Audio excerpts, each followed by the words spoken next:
Eid Mubarak! Gala with my sis and friends! Ayan, papunta kami ng Fujairah ngayon. At syempre, first time ng kapatid ko. Imbis na magising at tignan ng view, natologs. Pero, nung dun na kami sa beach shop, kung saan nga makakabili ng alak, bigla siyang nagising at nagpa-picture. Yan tayo kitang-kitang lasenggera.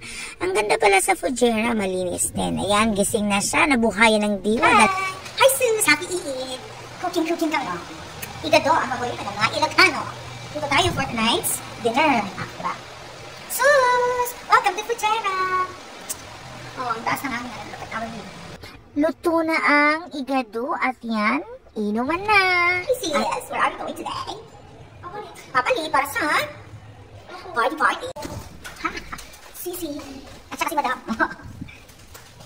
Kumain mo na lang konti para arangkada na tayo sa party. Nakaura na kami. Ayan. Maingay sa loob ng bar, kaya sign language at watch na lang. Take ng video, take ng picture, o sino ka dyan. Sayaw-sayaw lang ng konti kasi happy Eid nga naman kasi. Isang step lang talaga yung alam ko, no? Taas-taas kamay lang at saka wiggle. Ganun. Nakakahilo kasi nakakahilo talaga yung inumin.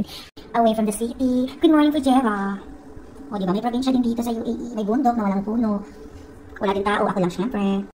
Syempre, pagka-check out namin, pumunta kami sa bahay ng kaibigan namin at doon kami nakikape. Late na kasi kami nagising kaya hindi na kami nakaswimming. Kaya gumala na kami diretso sa Khorfakan para makita ang falls. Yan, picture, aura-aura at merienda time na naman.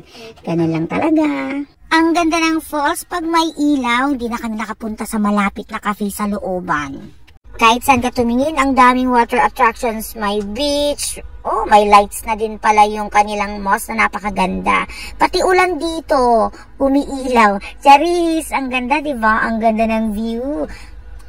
Siyempre, napagod kami, kakailangan namin magpa-refresh sa Starbucks. Balik to Dubai na kami!